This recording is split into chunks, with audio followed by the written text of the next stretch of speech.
નમસ્કાર વિદ્યાર્થી મિત્રો, એક્સલન્સ ઘટીમાં તમારું સ્વાગત છે। આજે આપણે જોઈએ ધોરણ 12 સોશિયોલોજી એટલે કે સમાજશાસ્ત્રની 2025ની બોર્ડની એક્ઝામના બ્લુ પ્રિન્ટમાં જોઈએ કે કયું ચેપ્ટરનું વેઇટેજ કેટલું, કયા ચેપ્ટરમાંથી એમસીક્યુ આવશે, કયા ચેપ્ટરમાંથી 1 માર્ક્સનો સવાલ, કયા ચેપ્ટરમાંથી 2 માર્ક્સનો સવાલ, કયા ચેપ્ટરમાંથી 3 માર્ક્સનો, દરેક ચેપ્ટર વાઇઝ આપણે જોઈએ। શરૂઆત કરીએ આપણે વિડીયોની। તો ટોટલ તમારા 10 ચેપ્ટર છે, જેમાંથી પહેલા ચેપ્ટરમાં 2 એમસીક્યુ, 1 માર્ક્સનો 1 પ્રશ્ન, 2 માર્ક્સના 2 પ્રશ્ન, 3 માર્ક્સના 2 પ્રશ્ન, એમ કરીને ટોટલ 13 માર્ક્સનું આ ચેપ્ટર તમારું થશે।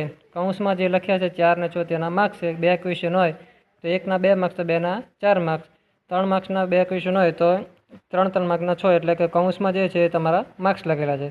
બીજું ચેપ્ટર 13 માર્ક્સનું, જેમાં 2 એમસીક્યુ, 1 માર્ક્સનો 1 પ્રશ્ન, 2 માર્ક્સનો 1 પ્રશ્ન, 3 માર્ક્સનો 1 અને 5 માર્ક્સનો 1 પ્રશ્ન આ ચેપ્ટરમાંથી આવશે। ત્રીજા ચેપ્ટરમાં પણ 2 એમસીક્યુ, 1 માર્ક્સનો 1 પ્રશ્ન, 2 માર્ક્સના 2 પ્રશ્ન, 3 માર્ક્સના 2 અને 13 માર્ક્સનું તમારું ચેપ્ટર રહેશે। ચોથું ચેપ્ટર પણ સેમ એ રીતે જ રહેવાનું। પાંચમું ચેપ્ટર તમારે 13 માર્ક્સનું છે, એ પણ 2 એમસીક્યુ, 1 માર્ક્સનો 1 પ્રશ્ન, 2 માર્ક્સનો 1, 3 માર્ક્સનો 1 અને 5 માર્ક્સનો 1 ક્વેશ્ચન તમારો આ ચેપ્ટરમાંથી રહેશે। ચેપ્ટર નંબર 6, 7 અને 8 તે સેમ જ છે, ત્રણે 5મું, 6મું, 7મું અને 8મું બધું સેમ જ છે કે કેટલા 3 માર્ક્સના, 5 માર્ક્સના, 4 માર્ક્સના, એ સેમ રીતે તમારે બ્લુ પ્રિન્ટમાં દેખાય છે એ પ્રમાણે જોઈ લેવું, સેમ જ રહેવાના।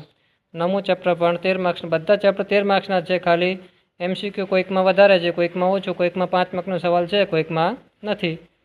તે રીતે 10મું ચેપ્ટર પણ તમને આપેલું છે। તેથી આ વિડીયો દરેક તમારા ધોરણ 12ના વિદ્યાર્થી સુધી પહોંચાડો, જેથી તે પણ 2025ની બોર્ડની એક્ઝામ આપવાની છે અને તેને પણ બ્લુ પ્રિન્ટ પ્રમાણે ચેપ્ટરની તૈયારી કરે। Thank you.